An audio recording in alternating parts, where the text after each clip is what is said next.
Really is that time. In the studios we have today the one and only Will I Am joining us, making a return here in our studios. You asked for him once and he came twice, and hopefully we can get to chain him here and keep him with us in the Breakfast Show family. And also joining us in the studio we have the one, the only, the OG herself. Give her a round of applause. OG, how you doing, superpower? I'm fine. All right. Thank you. Just before the timeout we had our morning coffee question, but we're gonna, because of the time, we're gonna have to keep moving. Yeah. We have a comment here from Jeanette. Was it Jeanette says at Clive, anyone's reaction, they could never catch me. NASA. You must be mad. Clive says, also laugh, that's awful. I can definitely imagine Kathleen's parents' reaction after this experience. Absolutely. Sometimes it's like I think we gave an example. On Thursdays we have relationship power on the breakfast shows. People are having good relationship with ourselves, those around us, and good romantic relationships. And it was a thing of, you know, there's this conversation where it's like, okay, should you pay for the first date? Should a guy pay for the first date? Right? Don't know how you feel about that, right? But it was a thing of, you know what? Just for the sake of having a good testimony, I'll pay, but you won't see me again. It won't say nothing. So it could be like that. So you can see the product is not good that they're offering. You can see that the restaurant wasn't good. And like Kathleen, innit? Parents like, we're just like, I think your mum looked at your dad and you looked at your dad and your mum, and you're just like. And the thing is, we walk by the restaurant every day, and the way that the man advertises his restaurant, he's outside saying hello to everyone that passes by. Wow. So every time we just trap. like, oh hi, but we never go there again. Trap. What a trap. So Jeanette's like, NASA. You never find her. By the way, good morning, Chanel, over there in South Africa. Great to have you with us on the show. Yes, I can see you, Chanel. You're using, once you use a desktop or iPad, not iPad, we can see you. So it's great to have you with us. Kikiza. All right, so guys, let's move to the next part of the show, where it's the pursuit of success. And we have OG here in the house. All right, now OG is a maniacal monster in a good way. All right, literally first time I met OG, it was at an event, right? And I mean, how would you describe your mum, Will? How much time do we even have? How much time do I have you? Well, my mum is someone who is very sweet and cares about people a lot more than she cares about herself. Oh, and that's something I think people that know my mum very well would say. Yeah. And that's why I did always feel like I knew she was going to write books, because she's just someone who has a lot to say. Yeah. But it was always going to be a case of when and how. And you know, my mum did it. Yeah. And yeah, she's going to tell you how she did it in a second, I guess. But yeah. All right. So OG, Grace. All right. So tell us. We want to know what you've done, what you've built so far, and then you're going to tell us how you got there. All right. So tell us, what have you built so far? Okay. Maybe before I read the books. Yes. So my journey was, I don't know anybody who has an African parent. It's always been, you're going to be a doctor and you know, a lawyer. You know how many times it's come up on the seat? Like, seriously, doctor, solicitor, you know. Accountant, architect, you know. So that was mine. My dad and mom had already decided, okay, before you were born, yeah, I'm carrying a doctor. I'm carrying a lawyer. So now my older brother has now covered the lawyer base. So I now had to take the mantle of being a doctor. Wow. And you're not asked what you want. And I'm a very creative person. I love writing, and I've always done it since when I was in primary school. And in Nigeria, when you go to school in Nigeria, where there's sometimes the teacher will leave the classroom and you're not allowed to talk for a long time. So I'm there scribbling and writing. But I couldn't take any of those things home, because I know if I go home, like, what is this? Wow. So I would give it to my friends. They're like, oh, can I have it? Can I have it? So I've been writing since then. Wow. But I wasn't allowed to explore that path. But anyway, by the time I was pregnant with William, I got attacked. It's just the way that life takes you away from where you're going to take you to the right place where you need to be. So I got attacked, and I've already got admission to study medicine. Wow. So you was going through that journey. But that was your parents' journey. Yeah. And they were forcing it. And even it got to the point where when they're not talking about it, it's an unspoken thing. That you know that if you deviate, you're disappointing it. Don't want to disappoint them. Yeah. You know? Guys, listeners, who can relate to that? And I want to know, I'm quite curious that if you deviate, and don't get me wrong, like parents wish us well. They want our good. You know, parents ain't crazy most of the time. Right, or sometimes in their own way, we can be a little bit crazy being a parent, and they want us to do well, you know. And I understand that this whole thing of doctor, solicitor, engineer, that is to protect us, because they know that if you do that, you're going to be very, very well, you know. But what we're seeing here is that every human being is different. Every human being has something different to complement, to add to society, to community, to people. They have something different to contribute. God made us all like smarties. We're all very different. So try to make these three professions, everybody to fit in it. We ain't gonna have nothing else, right? So you felt that if you didn't fit into that criteria, you would disappoint them. Yeah. And it's the thing that we were listening to about potential. Everybody's potential is different. Mine was leaning to a creative. I love sciences, you know, but it wasn't where my joy was coming from. But when I was pregnant with William and then I got attacked, I lost my memory, I had a fracture. Wow. I was thinking to myself, I can't go to university, there's no way I can cope. Because by then I've been working in the hospital. I worked in every hospital in London, trying to figure out which area of medicine I wanted to, you know, do. That's important, to fine tune your craft. Yeah. Wow. And I learned a lot. So would I be mistaken to say you're very your character as an individual is very intentional, right? Because there's some people that they were kind of like, yeah, I'll do this, but you actually looking to find something that you can resonate with in the medical field, right? Because doctor is very broad. Yeah. At some point, I thought it was going to be gynecology and be an obstetrician and gynecologist, and I did that for over a year. But then I got into orthopedics. I fell in love with it. I was like, that's what I'm gonna now do. But when it was now time What's orthopedics? So surgery would just be normally we cut into you, find that, you know, but orthopedics has to do with bones. Wow. Yeah, so that was the one I fell in love with, and I joined the team. I wrote to the doctor, I joined his team. Wow. You know, so, but anyway, by the time I was about to enter university, I couldn't because I now had a baby. There was no way I knew I was going to be able to do that. So I left. And the woman, when I wrote to the school saying, I wrote to Dundee and I wrote to Leicester saying, oh, I can't do it. Some woman I don't know, said to me, so what are you going to do now? I don't know who she is. I said, I don't know. She said, no, you're going to do something. Find what you're going to do. I said, good. I don't know. Because all my life I've been told medicine. I have never thought of any other career. That's right. You know. And then she said, oh, what about medicinal chemistry? I was like, sure, it has medicine in it, so I will do that. So I agreed to do it. And I gave birth to him in July. I was supposed to start school in September. My mom fell ill. No. So now I had to withdraw. She said to me, no, go through what is called clearing. I didn't know what clearing was. She said that is go and find universities and they will take you. I'll keep you on the side.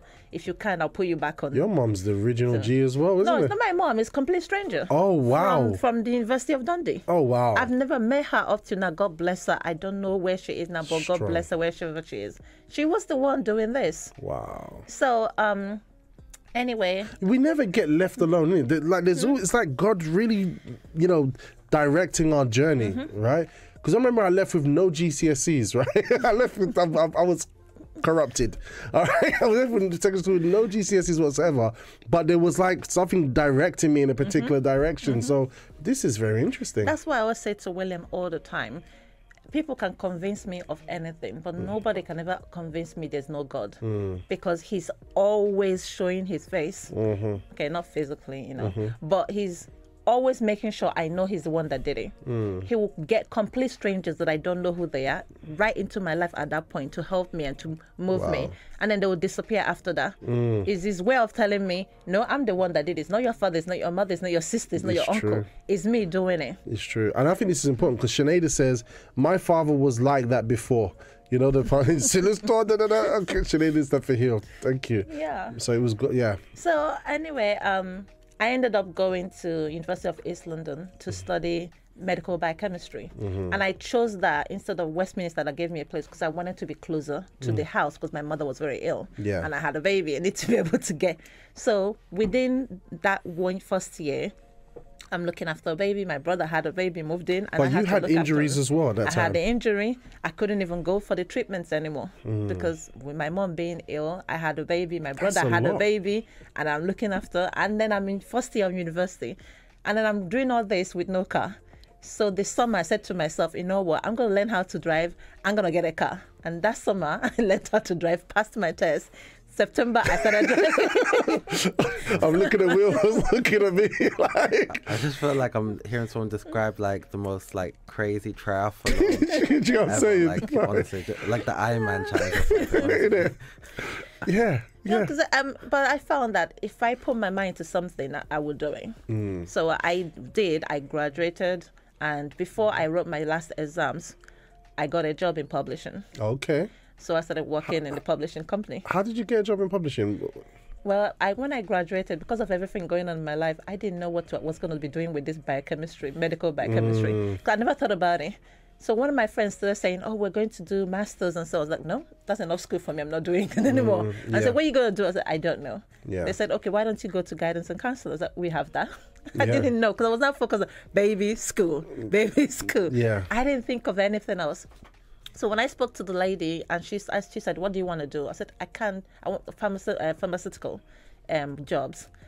And she said, but as outside London, I was like, oh, with a new baby, I don't want to start figuring out a new city again. So, and then I found a job with the hospital, but they want me to be on call with a new baby. Wow. So she said, okay, why don't you go into publishing? I said, oh, but I studied science. Why am I doing publishing? Because I've always thought of publishing as novels. I never thought of non-fiction. She said, oh, but there's medical publishing books. I said, oh, really? Okay. So connects, yeah. I got in there. She gave me the job for 2 weeks as what they call it, is that apprentice? Apprentice, yeah. So I did that for the 2 weeks. Yeah. She extended it for 1 month. So it was now 4 weeks. I still haven't graduated. I'm still writing my exams, my finals. Wow. Then by the time that 1 month was over, she gave me the job as editorial assistant. Wow. Then within 2 more weeks, she made me unit manager. I still haven't graduated. So by the time I graduated, went to do my graduation in September in Barbican, my vice chancellor for the university had actually sent a publication, and he sent it to me. Wow. And I was reading it. So when I was called, I was like, I have your book. Wow. So that's how I got into that. But then I was pregnant again with a second baby, but this time around, my heart is swimming in water. They don't know how we got there. I was very ill. Wow. So I had to quit the one. And then my nanny, who is now my adopted mother, second mother, said to me, why don't you go into teaching? So I went into teaching. Immediately I had the baby, I went and did a postgraduate, went into teaching. Goodness, it's like one thing after the other, Exactly. isn't it? But I didn't know all this were preparing me for something. Yeah. So I went into teaching. I taught for a couple of years, and then I became a school governor. And then I decided, you know what, I want to go to what I really want, which was writing. But everything, all the journey was preparing me for that because some of my books, like some of the quotes, has to do with your mind. And being in science has prepared me for that. Publishing, working in a publishing company has prepared me for that. Teaching, because part of what I want to do is teaching.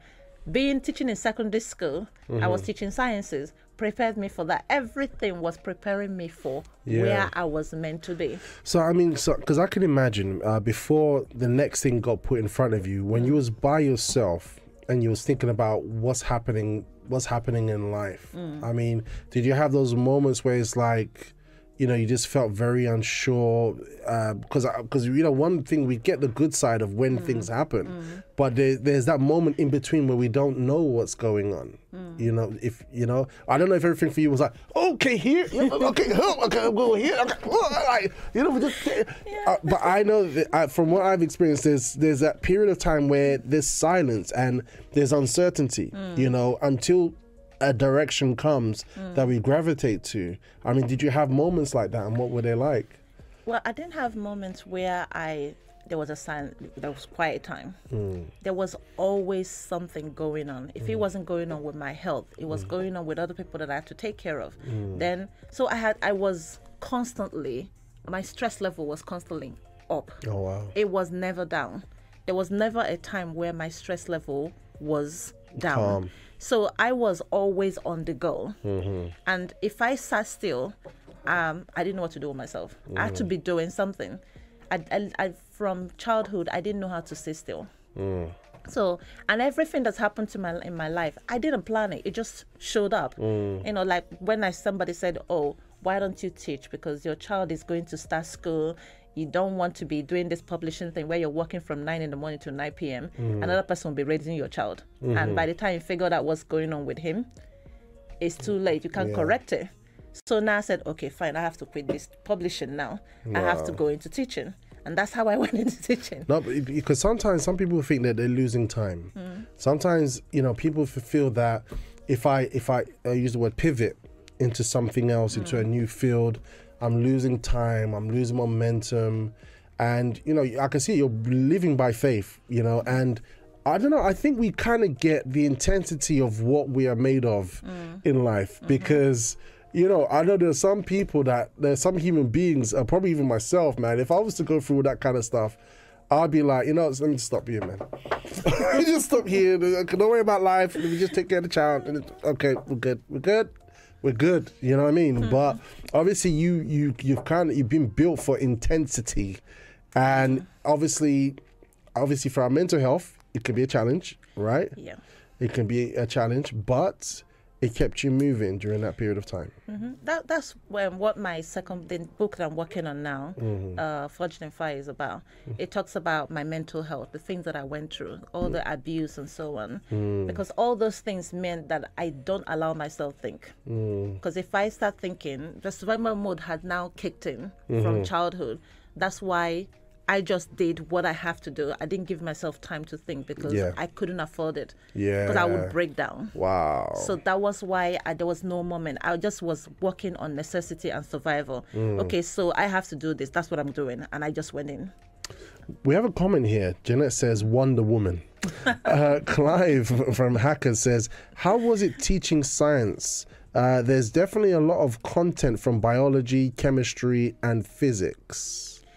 I felt like I was doing 3 teachers' jobs because when I went into teaching, and I went in as a science teacher, and then I had to teach chemistry separate, physics separate, biology separate, and all the way from year 7 to 6th form, I just felt like I was teaching 3 subjects. My colleagues had English teacher, all they're doing English. Maths teacher, I was like, why did I choose English? Why did I say I could have taught English? Why did I choose? It didn't make sense, but I loved it. Yeah. And what I loved more was the interaction with the kids, which was 5% of teaching job, I found out. Like when I was in Nigeria, 90% teaching, then the student do everything. But here, 5% you teach, the rest of it is paperwork. If you're not planning syllables and so on, you're writing reports about incident that happened. You're in a meeting, you're marking books. There's people coming out from outside to come and inspect the school. You have to prepare, you have to do your lesson plan. It was a lot. Wow. Sometimes I did not sleep in 48 hours. Hey. That was how bad it was. So somebody, I mean, because Jeanette's a teacher as well. She's always helping me on the breakfast show, actually. She actually showed me where Wales was, because I always thought it was up north past Scotland.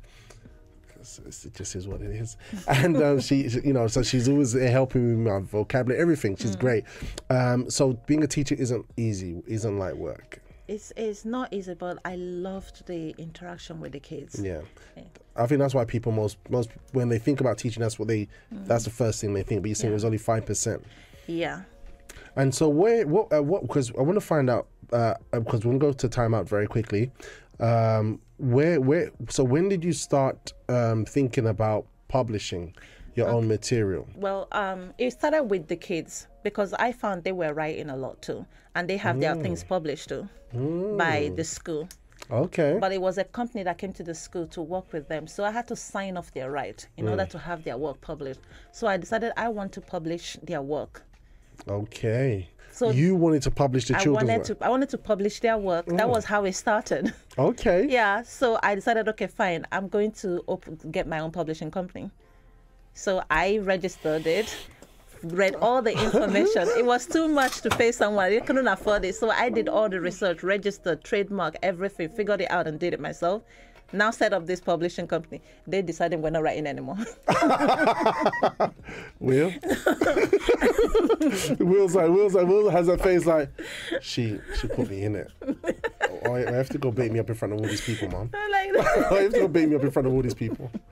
What's going on, man? It's funny because I did forget actually. Yeah, me and my brother used to like writing stories and things like that. But the idea was that it wasn't just gonna be like us. You're gonna find other kids who like writing stories. But it was supposed to start with them. You know, when they decided they didn't want to do it, I didn't want to push them because I remembered my own childhood. Yeah. So I didn't want to push them. I just decided to leave it alone. But now it was where to go with this. But I didn't want to give up the company. So what I did was started learning the business aspects. If somebody told me years ago you'll be in business, I was like, no, hell no. I want somebody to pay. Sorry, I shouldn't have said hell. Anyway, I was this person that I just want to do my work. You pay me, take out the tax, whatever. I don't want to do paperwork. Just give me my money, you know. But now I'm someone who I do payroll. I do training. So I'm now in the business side of things. But after from COVID year. So COVID. Look, guys, COVID, there was a lot of negative talk about COVID, and don't get me wrong, there are issues with COVID, you know, with that stuff. But so many amazing things came out of that. All right. Now, here's the thing. We're going to go into Grace's story right now. We're going to go for a timeout. But just listen to this, guys. This powerful lady here. Oh, well, we got a comment here. Jeanette says that's how they get us because they know we love the interaction with the children. That's being a teacher. Hepzibah's in there saying OGM, OMD, oh my days, good morning. That's from Hepzibah. All right. Well, look, guess what? Guys, we're going to go for a timeout now. All right. And I want you to know two things that are coming up. Firstly, coming to the end of the Pursuit of Success journey with OG here, Grace. She's going to let all our listeners know about something very special she's doing for all of you in the Wood Green area. All right? Even so, wherever you are, she's doing it. She's doing it for the listeners of the Breakfast Show today. Something very, very special that you can benefit from, and that she's offering it to us. It's amazing. All right? So you're going to find out more about it. But guess what? This lady has written how many books in a year? Not 1, not 2, not 5, not 10. Some people take like a year, 2 years, 5 years to write one book. She did 31? 33. 33 books in a year published. 33. Age of the Lord. Right? Yeah. Thank 33. You.